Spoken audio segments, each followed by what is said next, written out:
Hey everyone, I hope you guys are doing well. I wanted to drop a video on how to increase your credit score if you're trying to qualify for the EIDL loan, the $10,000 loan and grant. Now, in order for you to get the grant, you have to apply for the EIDL loan.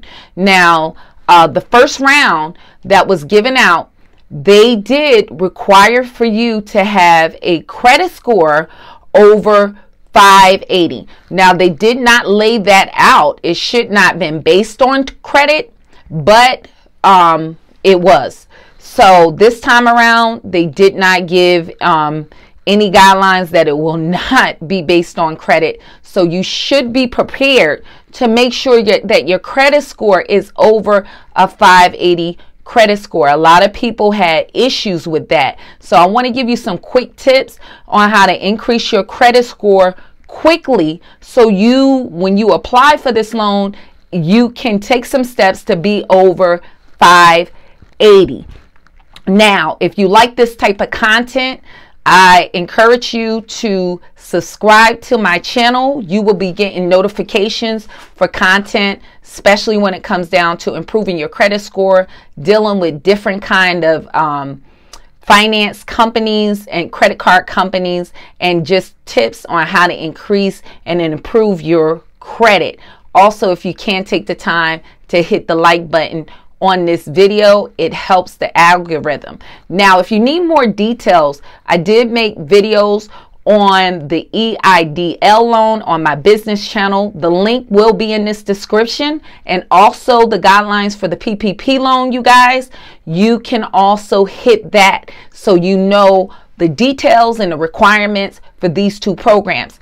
Now, with the EIDL loan, it is going to be given to you directly from the Small Business Administration office. So the difference with the EIDL is for you to have working capital, where the PPP loan is the Paycheck Protection Plan.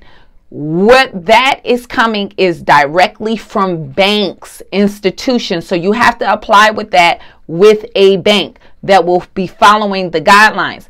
The PPP loan did not require the last round they gave out a credit score. But for what we're talking about, the EIDL loan with the $10,000 grant and advancement, it was based on credit.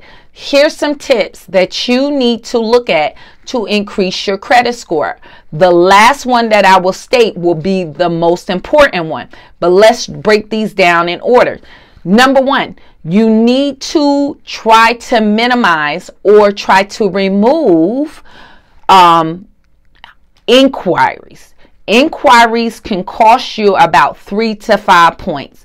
We actually give a free inquiry removal letter at our website, so you should send out those as soon as possible. If you're a person that have a number of hard inquiries, I do some consultations. If you got a car recently, we can get some off within 24 hours. Now, the last time that the Bureau pulled, what you want to do is pay attention to your Experian credit score, because the last time they pulled from Experian. So I might not spend a whole lot of time trying to improve the other credit scores when Experian was the one that they used. So when we're talking about a 580, you want to try to focus on your Experian score, because that's where they pull from.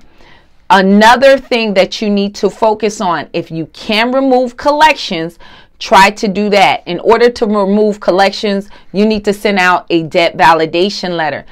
Keep in mind, do not pay collections that, especially medical collections, thinking that at the last minute it might improve your credit score. If you pay a collection, it will initially decrease your credit score, because the longer a collection sit, the less, when it comes down to a FICO score, that it takes effect on your credit the longer it sits.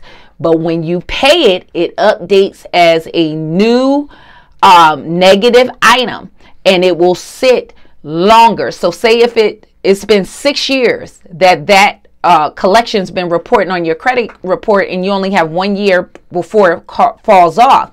If you pay it, now you have another 7 years where that can report. Now, your best thing is to, number one, send out a debt validation letter. If you don't know what a debt validation letter is, your right under the Fair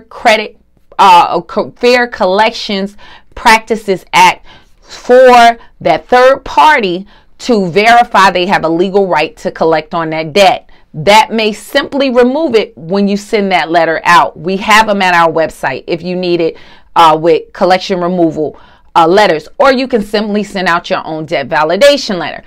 Number two, if it's a medical collection, make sure, you guys, that you could save yourself some money. If you had insurance and you have not called that insurance company to verify that they did not pay that medical bill many times, and I just had a client that they had a medical collection, they were going to just pay it because these companies that hit you with a $50, $58, and you just say, hey, I'll just pay it.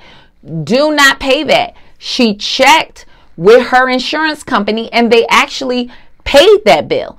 And so these collection companies will get your information and slap that on your credit report, and if you pay them, you're agreeing to do business with them, and it will decrease your credit score. So she simply got the letter showing that she paid that, and within days sent it to the collection company and they removed it. So make sure you don't pay those. Now, if you can remove those off, it costs you about 23 points on your credit score. So if you're trying to apply for that EIDL loan and you notice you have a collection, that is costing you in general about 23 points, 15 to 23 points.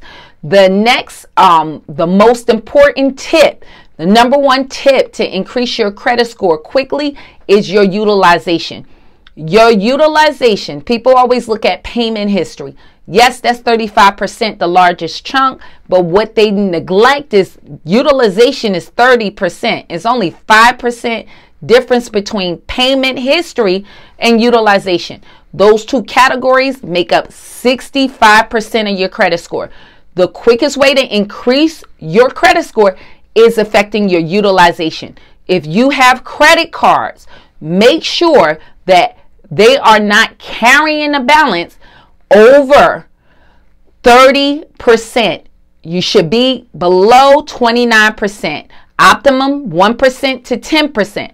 But here's another thing that people neglect. A lot of my clients, some of you guys might have large lines of credit. So when you look at your overall utilization, your utilization might be low, but you have these small credit cards, or you might have one credit card that is close to being maxed out, 80% and better. And I'm going to say even like 70% and better. Being too close to being maxed out on that one card, even if the rest are paid down, even if it's saying your overall utilization is great, that will still make you lose points. So if you have a card that is at 80, 70, 90% or close to being maxed out, so I'm going to say up to 70%, up to 100%, your score is taking a hit in points. So you want to make sure you pay that card down below the 70 to 60% mark if you have other lines of credit available. Look at your overall utilization. But any cards too close to being maxed out, I don't care if your overall utilization looks great. When you look at the total, that card could still be losing you points. Make sure you pay that card down to at least about 50% to be safe. I'm telling you, people, you can lose about 50 points just for being too maxed out or close to being maxed out on your credit cards, your utilization is the quickest way. Look at your credit cards, payment dates, the due dates. Call your credit card company, find out what date they report.